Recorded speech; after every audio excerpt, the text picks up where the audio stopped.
in Schools. She co-authored the 10th anniversary edition of Why Do They Act That Way? It's on my bookshelf at home. I will also always be wearing my own parenting hat. I have an 11-year-old and a 14-year-old, and any of you who are wearing a parenting hat tonight know that there is nothing like screen time to bring us on like a collision course between what we thought, the kinds of decisions we would make, and the kind of messy reality of getting through the day. And then there are a lot of other hats that I know you're wearing. Student, concerned, aunties, friends, neighbors. We're thinking about our own relationship with screens. So what? Why does that matter? One question I didn't ask is how many of you were children or teenagers at one point in your life? Our own ability to sort of remember what it felt like to be on the rocky road from childhood to early adulthood, and to really start thinking about the world that children are growing up in today, that even if you are young, has changed in dramatic ways in just a few years. So we're gonna bring that empathetic lens as well to this conversation. Seemingly, our entire world migrated online. This is a picture of my then kindergartner in what we called iPad kindergarten at the time, right, where learning and play and socializing and basic functions quickly moved online overnight. And I think while in some ways that feels like a long time ago as we think about the height of the pandemic, in many ways children and families are still emerging. Decades, I know that this is not new. It's not like we started using technology in 2020. But certainly the pace of change makes raising children, teaching children, very different. If we think about how the world has changed since I was in kindergarten, so here's me heading off to my first day of kindergarten at Seward in South Minneapolis. I have a brand new pink backpack. That is just a fancy way to say, what kind of screens did we have? What kind of data did we store? How did we share it? How did we store it? What kind of devices did we have? If we were to kind of map that out, it's a picture that looks a little bit like this. And then if you were to compare that to the media ecology of children when I started in the field 20 years ago, it was already a world apart. More screens, more devices, more stories, more powerfully presented than any other time in history. So arguably one of the greatest lifestyle changes in the last generation is the sheer amount of time we spend with technology. Now, my 8th grader would be quick to point out that this is an old-timey image because it has old-fashioned things like DVDs and VCRs. If we were to fast forward to today, don't worry, we're not going to spend the whole time just sharing statistics about how much time kids spend with screens, because I think any of us who are looking around can know that it's an extraordinary amount of time. But it's worth just painting a brief picture. What we know about children under 5 is that they spend about 2.5 hours a day with entertainment media. By elementary age, that number goes up to 5.5 hours a day with entertainment media. So that's not media for school or homework, that's television, video games, video content for fun. And then by the time we get up through adolescence, that number is about 8.5 hours a day with entertainment media. So more than young people spend sleeping at school with mentors, coaches, teachers, or guides. Just by raise of hands, as I say, their own smartphone.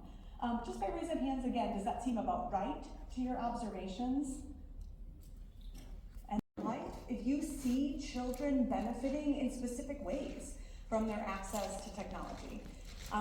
But you're also in the right place if you feel resentful of technology sometimes, the power struggles that they represent, their inability to sort of replace some of the other things we know are good for kids, or if you're not resentful but just worried and uncertain about what is the impact of 5.5 or 8.5 hours a day on my kid or the kids that I'll be teaching. And if you are like the thousands of both young people and adults I've had the opportunity to talk to about this topic, you are in the right place if you feel a tender mix of both of these feelings, depending upon the day and how things are going. So there's a lot we could talk about, inviting this sort of shared media experience as well, which we'll talk about how important that is for little kids. I love that. So learning, shared experiences, a break. The reason I start by asking us to reflect on or observe the positives is not just because it feels good to start in the nice place before we go to the darkness, but because one of the jobs of adults in young children's lives and teenagers' lives is to hold up an accurate mirror to their digital life.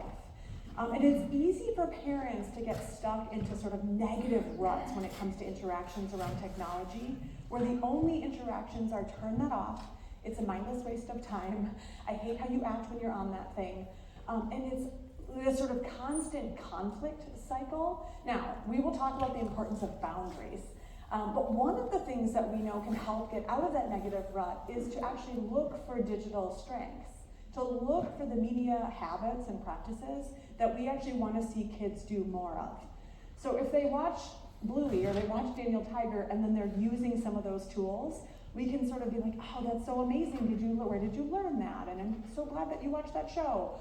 Or if instead of hitting their brother, they ask for a turn with the controller, amounts of minutes and hours in front of a screen, and they tend to be associated with things with worse attention, worse emotional regulation, less literacy skills. This is on an association level, meaning that we just see those two things rise together. The challenge as we're working with actual children or we're turning towards the kids in our houses is two things. One is association. You may have learned this in your classes. Does it tell us which is causing which? So sometimes children who have a lot of trouble with emotional regulation spend more time with screens rather than the screens driving the emotional dysregulation. And for a lot of kids, it's a combination of both of those things. And then those statistics are also built on averages. So they tell us to pay attention. Those kinds of statistics, when you read those in the paper, what that means is pay attention. Screens are a big deal in the health and mental health outcomes for children and adolescents. What it doesn't tell us much is about the specific outcomes for a child who's living in our home, or the specific outcomes for every single kid in our classroom. Because the relationship between screen time and any individual kid's outcomes is quite complicated. And the set of questions that we want to have in our minds as both professionals and caregivers is not just, is there a TV on or not? Is there a phone or not? But the kinds of questions that really matter when it comes to outcomes are things like, why are they using technology and how do they react to it? Are they using technology to connect with an auntie who lives in another country and that's how they're staying connected? Or are they using it to avoid friendships and game alone for hours? Those are really different purposes and really different uses of technology. What kind of content are they engaging with? Are they engaging with relatively age-appropriate content or violent or harmful content? Totally different outcomes. What are their coping skills? We'll talk a lot about this. How much and when do they use technology? And what access do they have to trusted adults to help them make sense of what they're doing in digital spaces? I'm going to use this driving really different outcomes, and then I want to hear kind of how you're making sense of that, right? So here's the good news. We do have data that there are benefits. While we read a lot about the harms, the American Academy of Pediatrics, one of their major changes in their last recommendations to families was, hey, video chatting is pretty great, even for babies. Not because babies get anything out of it, but because grandma really does.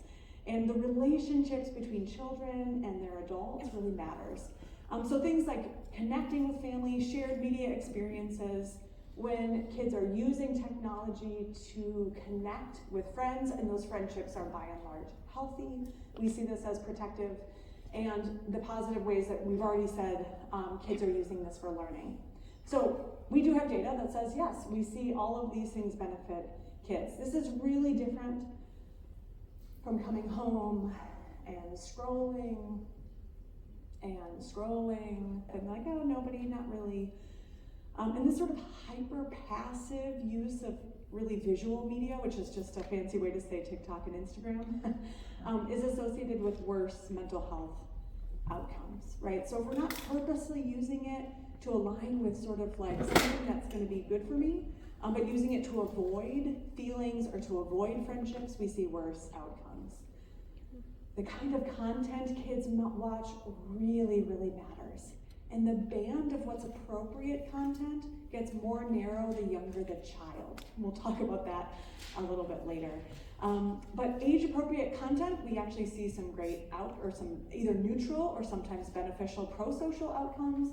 Violent or age-inappropriate content, we see worse outcomes. The kinds of interactions kids have, of course, matter. As they get older, if people are mean or toxic to them, or if they experience online racism or other sorts of hate speech, of course we see worse outcomes. If they have a sense of belonging, if they have a sense of respect from their online interactions, they have better outcomes. This probably seems obvious, but it's worth noting that the kinds of interactions matter. The other interaction that is really predictive of worse outcomes is unwanted contact, meaning strangers talking to little kids, and then not feeling like they know how to stop that interaction, right? For what purpose and what's happening around them. So that really brings us to a different kind of conversation than just measuring screen time or deciding that screens are good or bad. So one of the things I want to practice, and this is a thinking routine developed actually in collaboration with young people when adults have conversations about tech, is to be flexible in our thinking as we learn new things. So to take in new information and then to think,